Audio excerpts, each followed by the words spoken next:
The Coach and Andy Show. Is the Coach We're and back. Andy Show? Must We're be back. Thursday, yeah. We're back. Our front, everything. So we're here. We're waiting for people to get on board and answer a few of your questions, talk about a few topical matters and things that matter, etc., etc. So we'll just whistle a happy tune until people come on board. How we doing there, cameraman? Nobody yet. Uh-oh. 3, 2, 1, 0. Hopefully people start coming in. There we go. All right, we're just waiting for everyone to get on board. Anything you want to talk about today? I don't know. Waiting? Yeah. I was We'll hoping wait for people to come on board. we'd have some really good questions again. Well, we'll wait and we'll see if we build up to 10 or 12 or 15 people soon. Are we building up? Building up? Okay. So we got about 10 or so people. So we're on the right channel. All right, good stuff. Any comments or questions coming in yet? All right. So a couple of things we wanted to talk about. As I was telling Andy, I'm about a week behind in terms of getting questions about the latest, hottest supplement that Andy was informed about sooner than me. So exogenous ketones. Exogenous ketones. Oh boy, the latest wave of stuff. I wish people had been around as long as I have to watch the latest, hottest stuff that I've seen from the 70s, the 80s, the 90s, the 2000s, and now the 2010, to just watch the ridiculousness of it all and watch people make money on useless supplements. Now, of course, exogenous ketones break down into beta-hydroxybutyrate, and you can look all about that online. And I did a quick few searches, and of course you end up on sales pages that look like they're editorial pages research, that look like scientific research. None of that's new to me and Andy. Being previous endorsed athletes with various supplement companies, we know how that drill works. I used to write advertorials for several supplement companies, and I used to write articles for Muscle Mag and other magazines, ghost-written and articled by me, that looked objective, that were entirely about hyping product.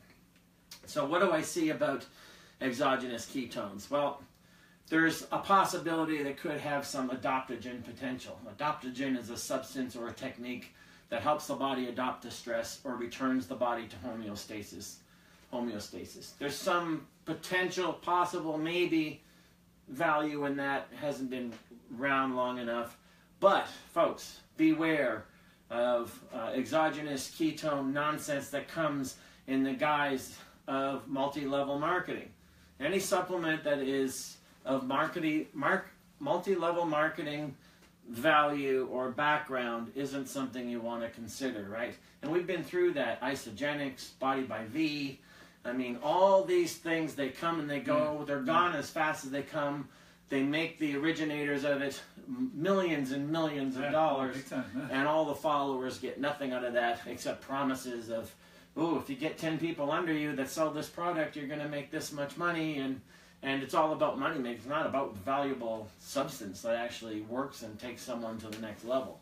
So, I don't want to get too into it because I don't like plugging nonsense. I don't even like talking about nonsense.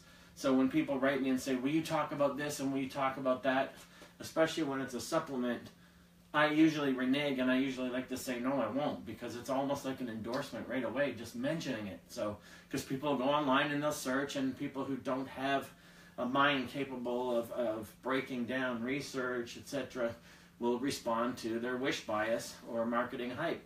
Yeah, they want to believe it's going to work, so... Yeah. So what's a bottle or two going to put me back? Yeah. And then, of course, they go online, and with placebo effect, they tell everyone how wonderful it is. None of this is new. It's been around since the 70s. This is how it works. Get people to really, truly buy in, literally buy in that they're seeing improvements. They'll go online. They'll hype a product, right? We call anecdotal evidence, and yet it's all marketing. The science behind this is sketchy at best. And what other thing I don't like and you don't like is it puts into people's mind that somehow ketogenic dieting is a good thing. And ketogenic dieting is not a good thing. Unless you have a medical reason for being on it, it's the last thing you want to do, because ketones in general represent the breakdown of metabolic function in a way you don't want it breaking down. So it's not a good thing. So to even plant in people's heads, oh, well, ketones are produced when you go on these kind of diets, and this is a good thing because it breaks down fat. It's not a good thing. We should be worried more about building up tissue rather than breaking it down, especially people in my age group. All right, so and we'll talk more about that. Sustainable lifestyle. Nothing's ever gonna, outperform that, right? So yeah, and when it comes, good point. When it comes to the ketogenic diet, that's one of the things I was going to say. I don't care what diet you can do. I care what diet you can sustain. Yeah. I care what diet's going to last. All right, and these are diets that won't last, even though what we've seen in diet history, whether it's Nutrisystem or Weight Watchers or any of this fitness industry nonsense, carb backloading, if it fits your macros, intermittent fasting, what we see is what's classically known as a honeymoon period. People jump on board and they don't want to tell themselves they're misdirecting their energy or their money, so they go on social media and they plug, even though they don't have any basis of measuring whether something's working long-term, short-term. So a lot of these things, they are generated to have a short-term effect without any consideration for long-term value. Yeah. No, right? definitely. So that everyone jumps on either placebo effect or they jump on initial hype, right? And they get on social media and spread the word. And this is just another one of those things where the jury's out, and as far as I'm concerned, it's another thing that'll be gone in 4 or 5 years. So more than a few people asked me to talk about it.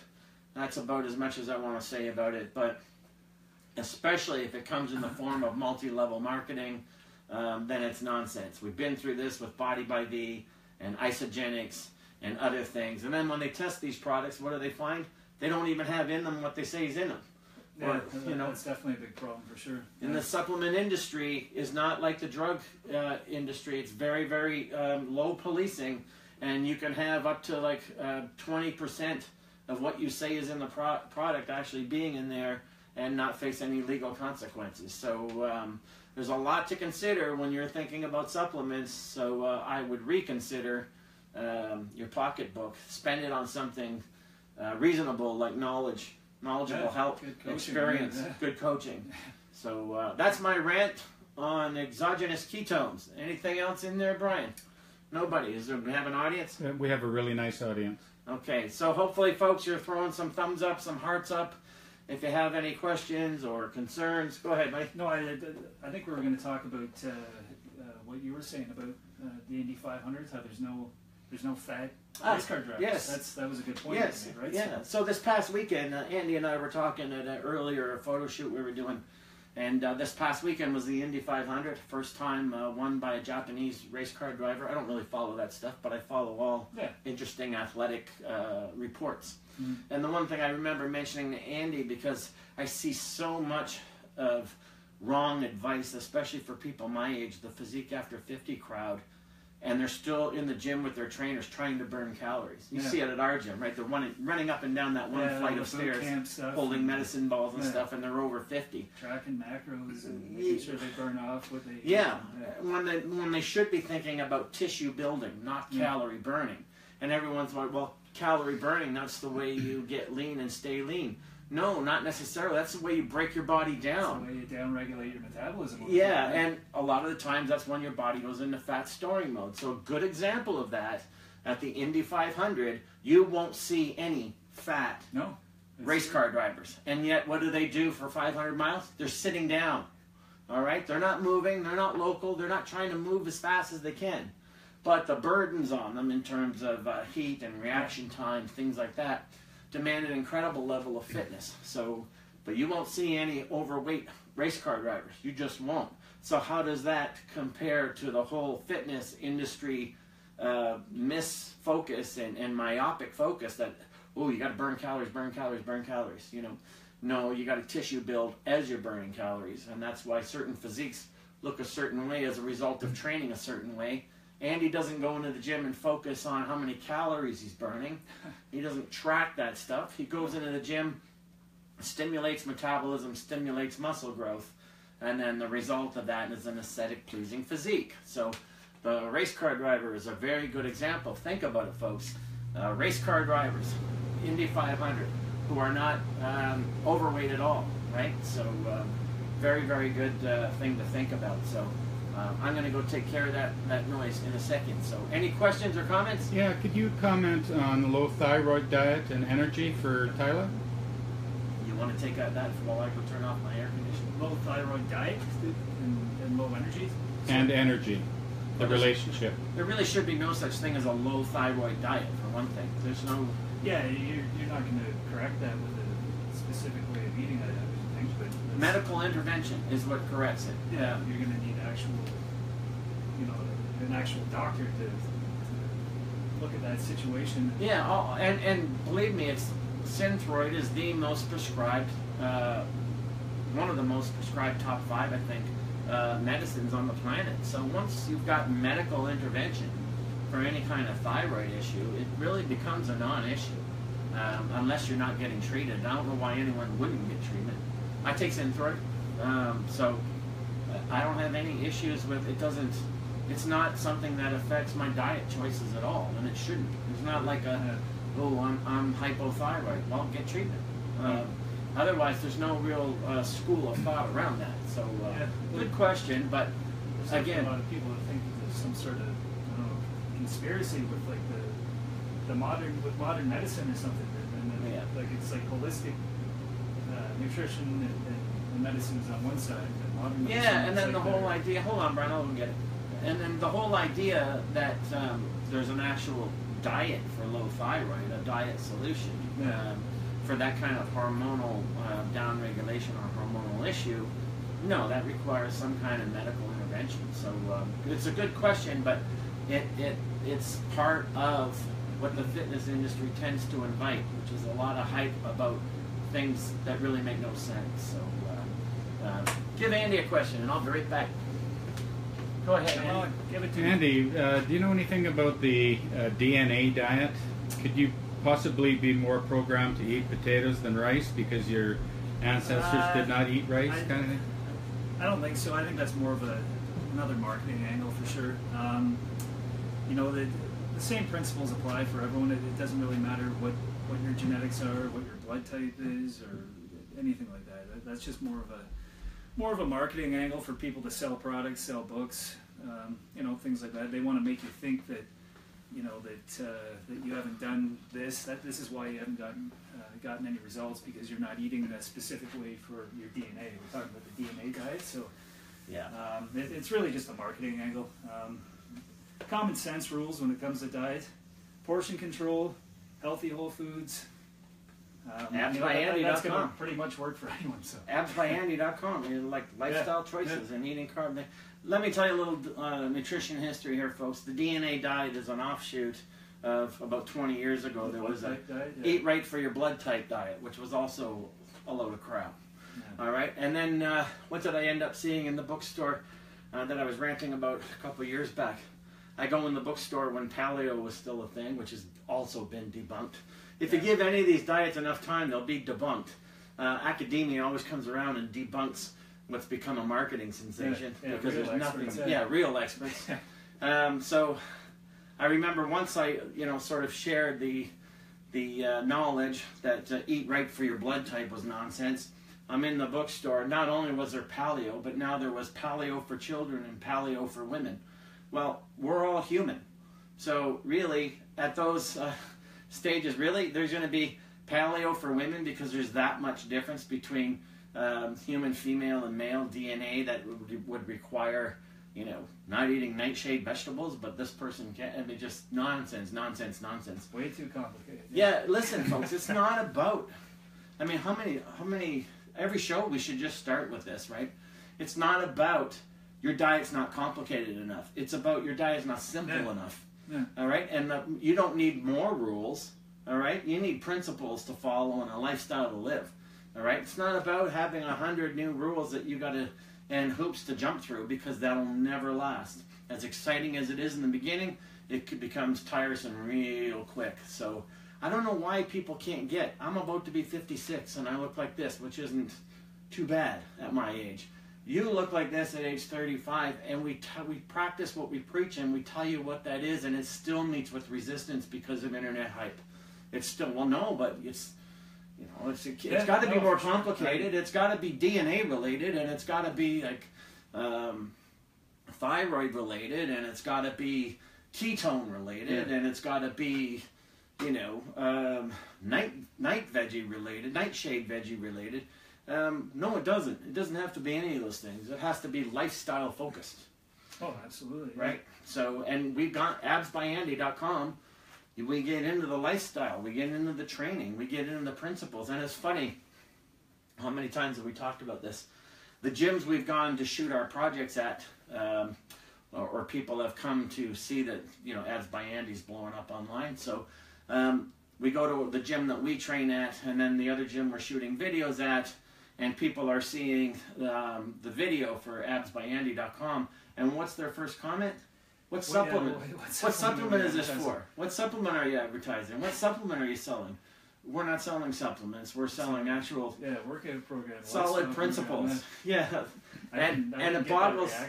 But every gym we've gone to, they see Andy's obviously a specimen. He walks in and he gets ready and does his thing. And who's that? And we say, well, you find him online here. And every single gym we've gone to, right? The first thing they say when they start watching the video for absbyandy.com is, what supplement is this? What supplement are you selling? And when we tell them we're not selling supplements, we get the puppy dog confused look with the heads turning sideways. And, well, what do you mean you're not? That can't be possible. Yeah. You know, you got to be like ingesting some kind of supplement. Yeah, we're ingesting a huge dose of lifestyle. So, you know, 4 or 5 times a day. So regular sleep and wake times, regular meal times. I think that just shows that most people automatically think they're already doing everything properly, right? So they're like, I don't need an abs program, or I don't need a lifestyle program. I already do everything. Yeah, I need a magic supplement. Yeah. I need a magic pill, right? And no, I mean, we're here to tell you as much, and the other thing too is, and I hate to say it, but a lot of people like to hide behind the complication factor.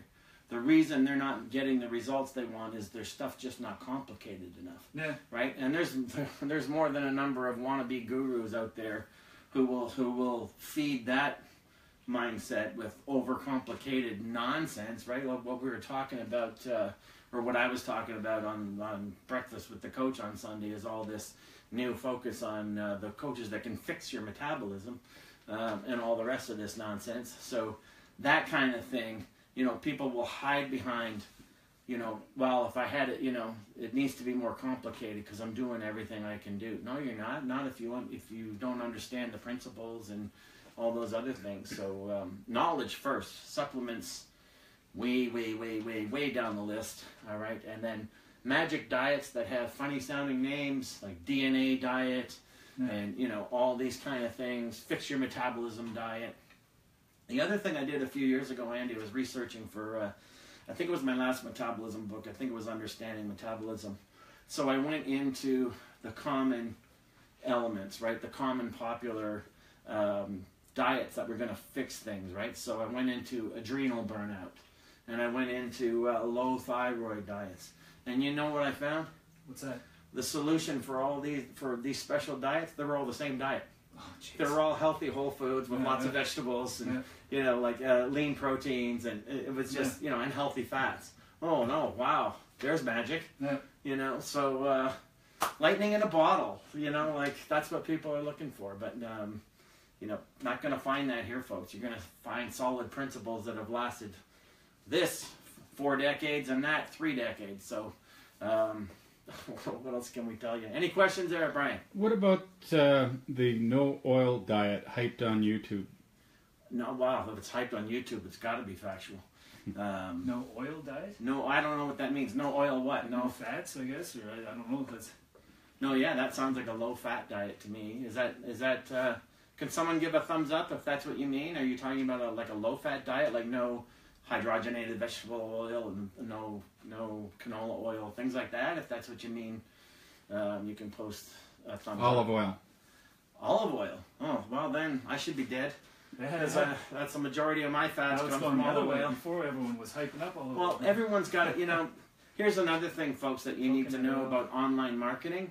It's a proven fact in online marketing that you can capture a lot bigger audience by being anti something. So if you're anti what's popular, you're going to get a lot of attract a lot of viewers and members and things like that. That's marketing 101, right? Take what is and just be anti whatever it is, right? So that's one thing to consider as well. So it's been proven that extra virgin olive oil and the monounsaturated fats actually aren't just metabolically neutral, they're metabolically positive. They're metabolically supporting. They're part of optimizing metabolism. Whereas the harder saturated fats, butter, things like that, some of them are metabolically neutral and some of them are metabolically negative. So there's cardiologists online. I think there's one on YouTube that lectures about this. The rest of his nutrition facts are sketchy. But he talks about these elements and how they affect metabolism. So I don't know about a no oil diet. And again, it's not about eliminating macros. It's what's the whole big picture of the diet look like. Yeah. All right, if you want to eliminate olive oil, well, maybe you're getting your omega-3s from nuts. Maybe you're getting them from fish. It really doesn't, but, to try to say that a really healthy, good food is bad, again, I'm not surprised that's on YouTube. Next. Nothing. All right. Well, should we sign off or should we give them something? No, I'm just kidding. Give us something, folks. Do you want to see an exercise demo of any kind or anything, Brian? Still nothing. We're a quiet crowd. Maybe we're just lecturing too much. So you never know. You never know. Listening. Hopefully they're just listening, because I don't want to get into more diet scams, because it just I don't like talking about them. In essence, it's promoting them. What we're about, so. Yeah, if I talk about them a lot, then everyone does a Google search on them, and it's exactly what they want, and then their number counts go up, and they can say, look, 1 million people visited our website. Well, 100,000 of them were probably me just trying to throw freaking shreddies at your website. But anyway, go ahead. Here's something about describing the Andy's abs format. Probably about your video, Andy. Okay. Well, take it away, buddy. I mean, what's the structure? How did we go about it? Well, there's 4 different circuits, so they're meant to be followed in order for the most part. There's definitely rules of application for them, so depending on what kind of program you're on right now, that can vary. Obviously, we explain all that in the program, how you can apply it to your individual workout program. So it can really, meet the needs of a wide variety of people. So you can digress and digress a lot of the movements too. I mean, you don't have to do them full out the way I did it in here. You can definitely back it off a bit and build your way up to the full circuit. So there's many different ways that you can apply it. And that's just the circuits. I mean, the circuits, of the 4 circuits, we go through every single exercise. As Andy just outlined, we show you how to regress or digress them as well as progress them and make them harder. Yeah, definitely. But then we also talk about how you can apply the actual circuits into whatever program you're on, or adopt them to a program where maybe they don't look like they're adoptable, or just having those specific exercises in general because they were Andy's favorites. But not only that, then we go into lifestyle stuff, right? Yeah, so you talk about cycle diet, and you talk about the importance of refeed days to keep your metabolism optimized, right? And you show them actual diet meals versus, folks, if you go to absbyandy.com, right in the premier video, the free video that you'll see, there's a video of Andy like munching on a pizza while he's explaining stuff. So you see both. You see him holding up his healthy food choices and telling you about that, but then you also see him actually consuming a pizza. So the importance of regular refeeds and optimizing metabolism. So it's all in there. It's not just abs workouts. It's lifestyle, it's diet, it's meal prep. It's all in there. It's a very good product. What do we got, Brian? Well, they're looking for some demos Sure. about lat pullovers with tubing. But first of all, Andy, do you eat rice cakes in your diet? Yeah, sometimes, absolutely. The mini ones too, like the flavored ones. There's the big plain ones, and then we have the mini flavored ones here too that come in a variety of different flavors: ketchup, dill pickle, sour cream and onion, salt, vinegar, whatever. Any ones but the sweet ones. Basically, yeah. I usually eat those with tuna. good travel meal. I actually talk about that in the abs project too. So yeah, if I had to travel like suddenly, is like grab like 8 or 10 cans of tuna and throw in 5 or 6 bags of rice cakes, and I knew I was probably okay for a little while, you know. I would throw in. I usually didn't have to throw in oatmeal because that's easy to get these days. But if I was going to somewhere I didn't think it was, make sure I got a hotel with a coffee maker, and then just heat the water up in the coffee maker without the coffee, pour it in, I got hot oatmeal. So it's always easy to do something like that. Oh, so, absolutely, yeah. What did they want to see? Pullovers with tubing? We just posted lat pullovers. Is this based on yesterday? It hasn't indicated. Okay, well, this is the only high tubing I have. So we'll set this up, buddy. And then you're just going to do... I don't know how far we need to set this for you. So, now you can adjust this, folks. You can adjust your seat to straight up and down or a little angle. I like a little angle. And we'll see how far Andy can pull those. And then he's going to get in position and then straight arms. And then boom, right into his thighs. Awesome. And then reach back. Awesome. You want to get that, Brian? Are you getting everything from his arms? And yeah, it's looking good. yeah, it looks really good from here. So you can also see his lats popping out. Excellent. Yep, good. All right, buddy. I got him. All right. So, yeah, the only thing about doing the tubing pullover helps to have a partner, or you really got to let them fly when you let them go. That's the only way of putting them back. So this is one of the reasons I bought the functional trainer, because there was too much of that going on. But that is the lat pull down with tubing. And again, some people like to do with a straight up bench. I prefer the bench on the angle. Tell them about it. Yeah, definitely one of my favorite back movements. Probably works better near the end of your workout for sure. I would say I generally use it for higher reps. It's not something you're going to do for low reps, right? So it's more 15 to 20 rep range. But definitely great at the end of a workout. Kind of you get that full stretch, stretches everything out.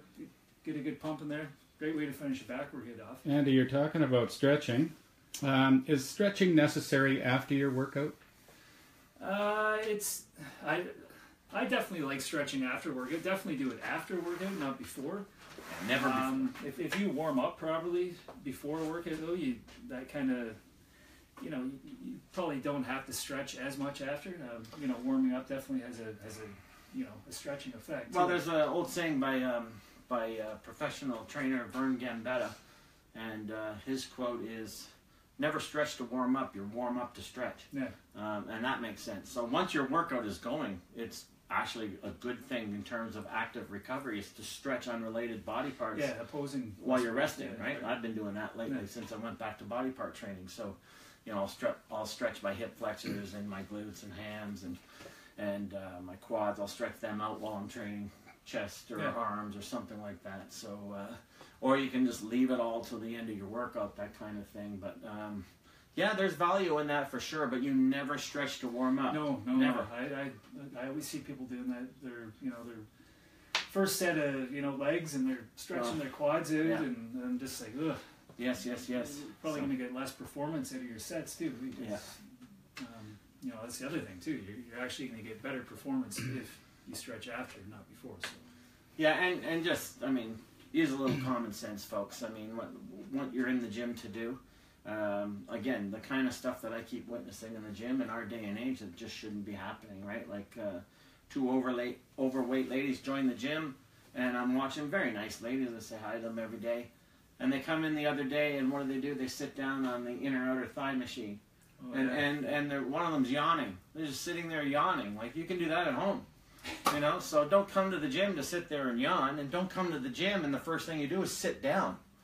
All right? You can go to my YouTube channel and see proper warm-up, GPP, general preparation phase, arm swings, leg swings, reaching lunges, all right?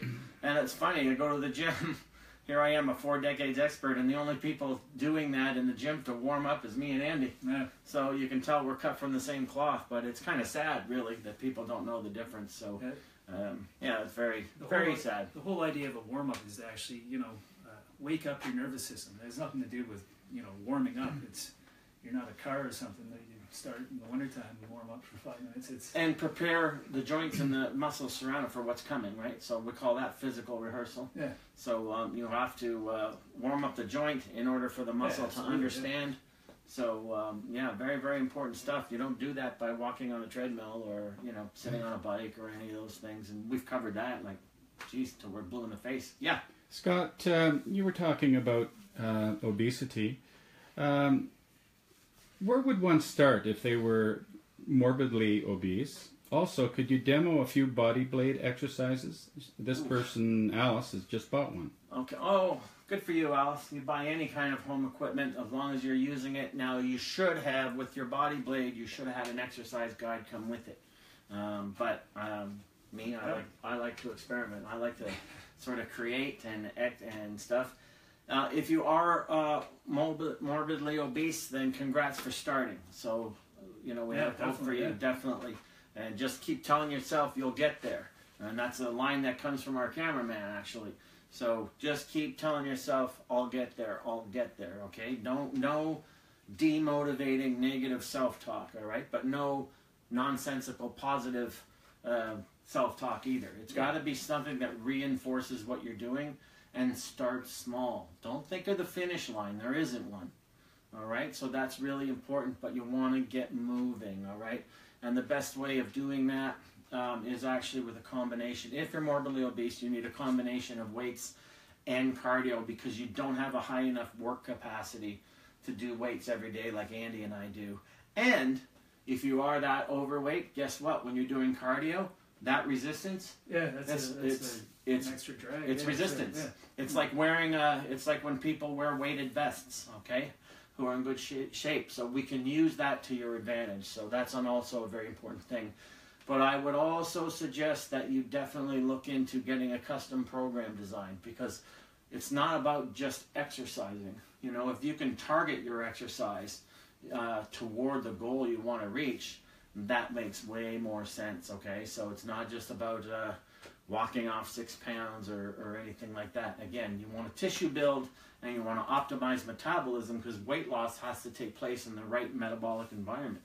Mm-hmm. So that's important as well. So you want to see some blade exercises. All right, well, that's going to be you, not me today. And good exercise selection is definitely always best. I've seen personal trainers at the gym putting really overweight people through exercises they shouldn't be doing, right? Like just burpees and just stuff snatches and they're going to kill their joints and they're going to it's not the right thing for them to be doing, right? So one of the basics you can do, I forget the person's name already, Brian. Long-term loss of short-term memory here.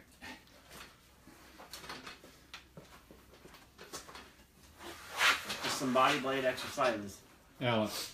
So just start gyrating the body blade anywhere. So one of the basic moves, and then, of course, the more violent it gyrates, all right, the more the demand on the muscle. So a basic move is just a punch. And you hear the wind? All right, the more violent that goes, the better. I just pulled an oblique. Oh, dear. All right, and then you can go just up and down, single horizontal plane, front race. All right, and then you can turn that. Wow, I forgot how demanding that is. Out of breath in 5 seconds, but that's because I was giving it maximum impetus. You don't have to do that. You can start with just a very basic shake, okay? Now the other one you can do is core cross planer. All right, Andy, if you want to just give them a little chopper scenario, hands over, and then just all the way down and all the way up. Oh, it's okay. Yeah, well, Andy's too tall. All right, go down, and then up. Really cross that plane, and then show them from the back.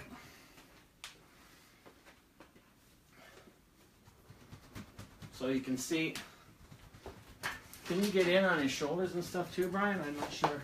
There goes that. Or just turn sideways, Andy. There goes that light again, Scott. Yeah, just go back there and we'll just turn sideways. Yeah, do it from the side for them so they don't have to look differently. So all the way down to the opposite leg, and then up. Boom. Boom. Yeah, just chop it down and chop it up. Good. All right, now just face the camera and just straight there, just a basic, very basic, just an abs crunch. Just vertical abs, yeah, up and down. Sorry, north, south, yeah. So get it going first and then up and down. So you can see that, folks, all through the delts, all through the abs. Yeah, just take it about forehead. Look at the core demands. All right, turn it around. Yeah, just same movement, just so they can see. The one thing about the blade is you end up getting whole body work through the core. Excellent. Good. I feel it in my butt. Yeah, yeah. Well, one of the butt shake is one of our best ones, right? So I think we've demoed the butt shake before. And there is, some oxygen. Yeah, 5 minutes of blade work. Oh man. Whoa. I did. If you go to my YouTube channel and you look at my playlist, way back from my workshop in 2010, I designed an 8-minute. An 8-minute blade workout, and two times through that, and yeah, you'll be hypermetabolic, that's for sure. So the hip glute shake, we did that with Krista. You're going to use there's different grips, Alice and everybody else. So you've got an overhand grip you can use, you've got an underhand grip you can use, you've got an over-under grip you can use, and you've got an interlocking grip you can use. So that's very important to consider as well. So the glute hip shake is just, you stand legs just slightly apart, interlock grip, and then start. And then you have to resist with your glutes and hips. So it looks like this from the back.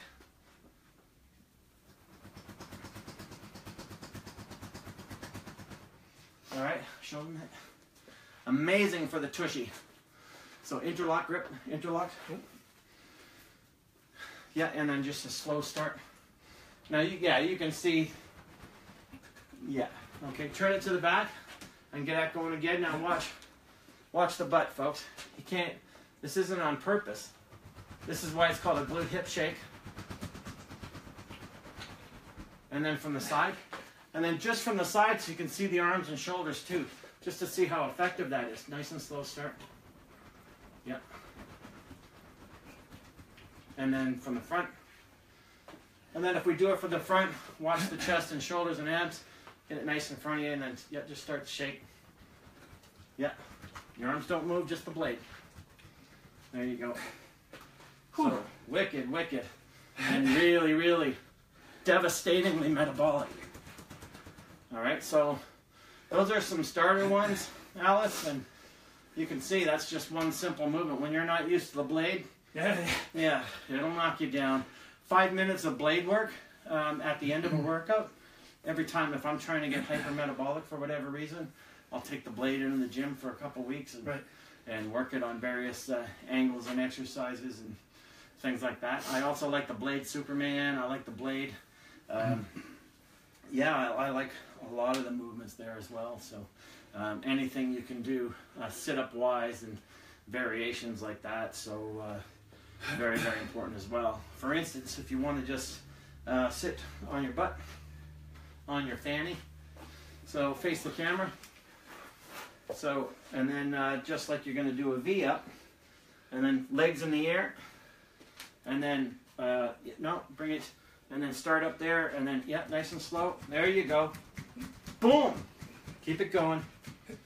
You can see everything working there, folks. Good. No, that'll happen for sure. Yeah, and now rotate, a little to each side. Take a little break. There you go. Now to the other side, nice and slow. Got to keep it gyrating. Awesome. Yes, good stuff. Up and down, good. Whew. So, something like that, folks, versus a Russian medicine ball twist. Try that option instead of a medicine ball twist, and that'll funk you up. Yeah. So. Yeah, you can feel it twitching everywhere, just from shaking it. Yeah. No, it's great, and you can do almost like I said. There's a bunch of exercises you can do that way. So, Yeah, another one you can do is bicep curls. Just down on one knee, underhand grip.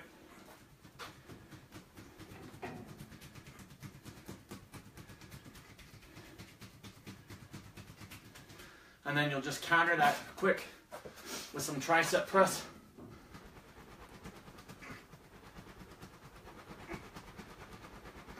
Show them the tricep press, you'll be a lot more impressive than me. Down on both knees, and it's almost a full extension. And then you go to a full extension. So about 2/3, you start 2/3 out. Yeah, and then right to like a full, right there. So you'll see the triceps working. Awesome. Good stuff. Good. Again, you do that anywhere 15 to 30 seconds, and another new meaning for hanging and banging. Yeah, no kidding. So thanks, Alice, for asking us those questions. I wasn't really warmed up to do any work today, but in the future we can show you a lot more blade stuff. The blade is a lot of fun. So yeah, I really like using it, and sometimes you can get 2 smaller blades and use 2 blades at once, and that's always a fun factor and a new adventure in pain as well. So good idea. But start simple, start slow. Alice, the answer to your question, simple and slow, even with diet. Nothing crazy. The goal is the process, and the process is the goal. Yeah, Develop a lifestyle and give yourself some time and patience, Alice. Time and patience. There's a reason the expression is patience is a virtue, because most people practice impatience when they have a goal, and it ends up falling in on itself, right? So that's an important thing. Give yourself a break. Give yourself some patience. That doesn't mean not to challenge yourself, but expect to slip up, fall down, get back up, start again. So first thing to do, cut out sugars, cut out any kind of drinks that have calories in it. And that doesn't mean cut out diet drinks. We're big fans of diet drinks. Yeah, absolutely. So keep those in, but cut out sugars, cut out fats, and eat from a healthy whole food list. If it's processed, if it comes in a box or a package, don't eat it. And then just start from there, okay? And then be good to yourself, all right? And then that will be, that's enough of a starting point. Oh, absolutely. Unless you really want to get into it, then I suggest getting some real help. So someone like a coaching, because remember the difference between a coach and a personal trainer is a trainer trains workouts and a coach coaches people. And that's a very, very different dynamic altogether. So we have to remember that. So keep that in mind. Hope that helped, Alice. And other questions, Brian, comments? Well, there's a comment. There's 2 guys that have checked in here. First off, how come you don't talk much about calf training or including the works that this person has read of yours? Well, I learned a long time ago, being in bodybuilding for 4 decades, that calves were pretty much genetic. Yeah, they're pretty mindless to train too. Yeah, there's not a whole lot you're going to do to get bigger calves, except of course with modern surgery. You know, the word way back when was that Arnold's calves were actually implants. So I mean, I have no verification of that, but that's a good point about genetics, though, because anyone that I know that has really big calves, they don't even train them. No, nothing. I've met very few people who have trained their calves to being a bigger, better version than they were. Now, mine were a lot bigger in my day, but so was everything else. I was 260 pounds for crying out loud. But they were still weak points. So I just think it's a waste of gym time to focus on calves. It's almost like forearms, right? Like, again, a waste of gym time. Unless you're an arm wrestler, why would you focus in that area? So unless you have something that's specifically a sport endeavor that specifically has to do with calves, I just see it as a waste of gym time. It doesn't offer much metabolic support, and you're not going to do much about growing calves if you didn't select your parents well. So, so that's just the fact of the matter. So, I mean, guys that come to mind, Bob Weatherall that I trained, became North American, Canadian champion, 22-inch freakish calves, but didn't have to train them. As a matter of fact, I said, forget training your calves. Like, we've got other things to think about. So, I just took that right out of the equation, and they never shrunk. They never, you know.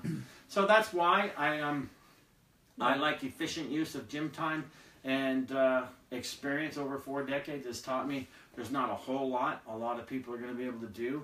about building calves from where they are to something, exponentially better. So I just think it's a waste of gym time to, factor them in. Unless they're part of like metabolic training and stuff. I got a couple calf training sequences on my YouTube channel. Doing that? Yeah, and those are fine, right? I gave them to you at one point. So if they're part of a metabolic sequence, I don't have a problem with that. But that's why, just in terms of the methodology that we use, it just doesn't make much logical sense. Scott, have you ever trained anyone with hip arthritis? Sure, and hip replacements and everything. If you go to our Smarter Sculpted Physique podcast, we had JC Santana on, one of the top minds in the world in this industry, and he's had both knees and both hips replaced. And I've dealt with many people, well, especially now getting at my age, with hip issues and stuff like that. Well, listen, I have really advanced osteoarthritis in my shoulders. But guess what the worst thing would be for me to do? What, because of your shoulders? Yeah, what would be the worst thing for me to do for my osteoarthritis in my shoulders? Well, there'd probably be a lot of bad things. What are you talking, like warming up, or? Well, no, just in general. The worst thing I could do for osteoarthritis in my shoulders is not train them. Oh, right. All right. Yeah. So the bony changes. Yeah. Yeah, the bony changes that take place with osteoarthritis that comes with age and or previous lifestyles. If you're someone who had to grind away with your hips or whatever, you're going to make yourself more susceptible to hip issues. And mine particularly was in my shoulders. But the worst thing I could do is not train them, because then the muscles around the joint get weaker, the inflammation gets worse, the pain gets worse, and then you're further and further behind the 8 ball. So you've talked about that, why you don't like taking extended time off training now, just because of that, right? Yeah, exactly. Yeah, the reason, I used to go on vacation and not work out at all and just see how much weight I could gain. But now it hurts too much for me to take more than a day or two off training. So that was another reminder. So short answer, I've dealt with pretty much every issue you can imagine. So it's funny sometimes, because even in the last 2 weeks, maybe 3, 4, 5 people have written me and said, I'm a bit of a unique case. I've got this, and this. Well, listen, I've been around 4 decades. I've seen pretty much everything, folks. So there's nothing that's all that unique to me that are common ailments or maladies or chronic conditions that happen to the human body that you can certainly train around. The old saying, though, is you train around, not through. All right? If you're an injured or something like that, there's certain things I can do with my shoulders now and certain things I can't. Yeah. Like I will never, not that I ever liked the bench press anyway, but that would be something I would never ever do now. So, that kind of thing. There's always little tweaks you can do. And we showed that last week. Yeah, we showed some tweaks. With the triceps, right? We got some videos coming up about how I tweak certain exercises from the way Andy is doing them in his youth to the way I do them now for Physique After 50. We started doing a little bit of that. And we'll do a little more of that in future posts and episodes and stuff. So look for those on my Wednesday exercise post days. So, good question, though. Here's one from Hashmat Saeed. I love that name. Is it good to rest for a week if one has been doing workout for over 12 weeks? Well, there's no magic number. It can be. I mean, the biggest thing for me, when my body tells me I need a break, is probably training apathy, because I love going to the gym. I love being there. If I'm kind of, just not mentally into it, and I might start to get like tendonitis flare-ups just from overuse. Basically, that's kind of my body telling me, maybe you should back it off a week. But more the mental. If you're not enthusiastic about your training, and your training's been ongoing for a certain amount of time. But there's other factors in that, Hashmat. There's other factors to consider, like, is the program you're doing good, or is it just repetitive, like week in, week out? Like a good program should take someone at least 12 weeks, and more likely 16, absolutely. And more likely 20. So depending on program design, you definitely you want to avoid taking time off as much as possible during a program, because you don't want to interrupt a program. But with Andy as my client over the years, we went from me dictating to Andy when he was going to take his week off to teaching him to trust his own biofeedback, and then he'll just sort of tell me, and we covered this in our podcast that we did together, he'll just write and say, what, I think I need next week off, and I might take 2, what do you think, kind of thing, and then I might point out 3 or 4 biofeedback things that he should keep an eye on, but it'll be good with that. So at first I like to dictate when someone takes a week off from training, because I don't trust that they can read biofeedback very well. They see what they want to see, not what is. But definitely what Andy said, if your motivation and enthusiasm for training is tapped out, and it's been at least 12 weeks, then yeah. So don't mislead our audience here. I'm not saying for people who are don't feel like training today and they've only been at it 2 weeks, since their last break, that they need another week off. We're not saying that. There should be a consistent, feeling of apathy, basically. You're just and if it's after a given set amount of time on the program, then we're good with that, But always good to have someone else oversee that, for sure. Definitely. I actually take less time off now than I used to. I don't know if that's just maybe my workload capacity has just increased that much over time, but and you're recovering well. And I definitely feel that I don't need as much rest as I used to. So makes sense. Here's something, guys. Andy or Coach, can you give us your favorite leg workout? I don't know. That's a tough one. I've had lots of them. As far as exercises, just because of the length of my limbs and stuff, I've never been a huge fan of just traditional back barbell squats. I don't really get much out of them. So a lot of these new squat machines, I'm a big fan of.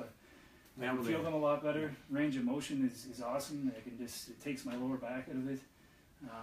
Things like that. So it's really just about selecting exercises that are probably best for the individual. Well, now you're getting there. Now you're getting there. Because my answer would be, it's not about a workout, it's about the program. Yeah. And as we always say, a collection of exercises is not a workout, and a collection of workouts is not a program. No. So when I get questions like that, that's the first thing I have to say. Now, having said that, right now I'm dividing, so I have 2 leg workouts a week. So one is more volume and the other is less volume. One is more intensity with greater load, and one is unloaded. So today was Bulgarian split squats body weight for 15, 20 reps. That's your killer. Yeah, and single leg horizontal leg press. So Bulgarian split squats with no weight I like. A little ego defeating when I see Krista beside me with a bar and a plate doing them for the same amount of reps, but that's where I'm at in life. So it's not really about favorite workouts. That's a trap. You got to watch out for that, because it's not about what you want to be doing and what your favorite stuff is to do. It's about what you need to be doing and what you should be doing. And that has everything to do with program design. And that's why I have the whole program design masterclass. Talk about like a course. Like that is a major course with plenty of programs in it that you can see. So that's programdesignmasterclass.com for people who really want to learn the ins and outs of program design on a professional level. So careful with questions like that, because it's not about favorite workouts. No, and I mean, if the goal were to just train yourself into the ground and crawl out of the gym every workout, anyone could design a program. Because I mean, that's basically what CrossFit is. But I could say do 10 quad class and why is it effective? Now, why is it the goal isn't to train yourself, hit every single exercise possible and just try to exhaust yourself into the ground. Yeah, exactly. So my favorite leg workout would be the one that I know was effective when I leave the gym, and that has nothing to do with specific sets and exercises, and it has to do with combinations thereof and how that fits into the greater scheme during the whole week, not just that workout, and then during the months that follow for the duration of the program. So that's very, very important. So it was a good question because it led to some really important notes. Yeah, absolutely. Yeah. Hey, Andy. Tracy Lynn has checked in here and wants you to demo a split squat. She's not sure if her foot placement is right. Bulgarian like or a Bulgarian split squat, or like just the traditional one? Or did she specify? Maybe no specification. Well, we'll do both. Let's do both. Shit. So I was going to suggest that. Good thing. And folks, somebody's thinking. Folks, week to week, if you want exercises demoed that we can do here in the dungeon, sign in with a list in front of you, because it helps us not to have an agenda for every live show, because we're here really for you guys. So between live shows during the week, write down stuff, or just write a comment and, hey, can you show us this? Can you show us that? it helps us. So you know, with everything we've both got going, so it really helps us. So Yeah, absolutely. first thing first is I'll get you to just throw the body bar behind your back, or body blade. We'll do the normal one first. Don't use the bench yet. Okay. So just face the camera, and then we'll go to the side. So your basic split squat, some people misname, they call it a lunge, and Yeah. it's not a lunge. No, I So see just people show- do this all the time. They say they're doing lunges. They're in a Smith machine. Yeah, stationary lunges, which Yeah. is, there's no such thing. So that's your basic split squat right there. And then turn to the side, Andy, so they can see the side you're working. Oops. Yeah. The other, the other way. Yeah. The other Your left. other left. Forrest Gump. Yeah. So as you see, Andy's got wicked hamstring sweep. And one of the reasons is because of the way he trains his legs. He doesn't worry about how much weight he uses. All right. So is that good, Tracy, or you need to see? And now with the Bulgarian version, just means your trailing leg is elevated, but not too high. So he's going to step away. He's going to have his instep. Really should have your instep on the bench like that. Yeah. And then he gets his balance. Notice the control there. Perfect straight back. Straight back doesn't have to mean perpendicular. It just means it's not rounded. So that's excellent. Good. Now, if the jump between both, we'll show you the progressions and regressions that we've used with Krista in my upcoming Train at Home Women's Project to shape and sculpt, tighten and tone for ladies who want to train at home. Just get into the Bulgarian split squat again, Andy. And then we'll show them the basic prayer stance and then the prisoner grip. So the first digression, if you want to go from the floor to a Bulgarian, is a prayer stance. So you just put your hands in front like you're praying, and you do it that way. All right? Actually, the first progression is hands straight out in front of you, because that creates counterbalance. Yeah. And that's what you were going to do. That's my bad. Ah, that's all right. And then the next progression is the prayer, what we call the prayer stance. So by bringing these lever arms closer to the body, makes it a little harder. And then the next progression is the prisoner grip. So Andy puts his hands behind his head and interlocks them, and that now invites the anterior chain, which is the abs and the core, to do more stabilization work. And then the final progression is arms straight overhead. This is with body weight. And then that just creates longer extensor arms if you hold something above your head as well. And then that's if you want more core, more total body work.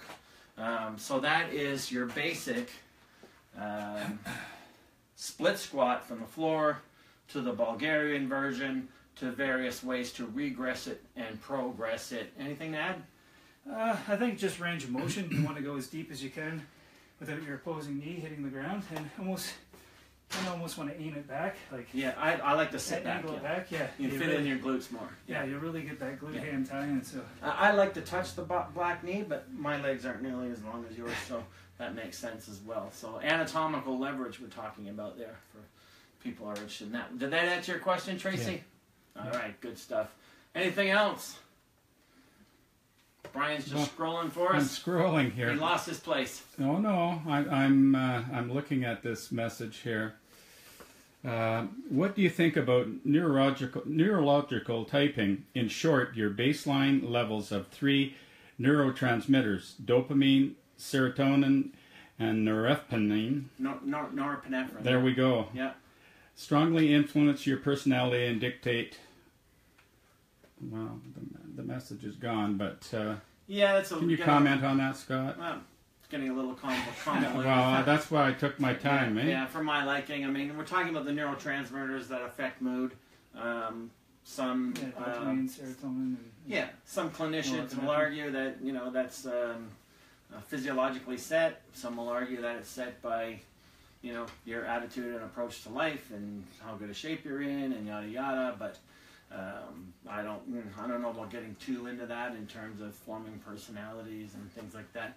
Better to talk to psychiatrists and people like that. Where we're just physique guys here, so I do talk about it in terms of sleep patterns and why we should eat before bed and things like that. So those things matter, and I'll talk about neurotransmitters in that way, and that the lining of the gut is heavily influenced with neurotransmitters. The gut and the brain are connected.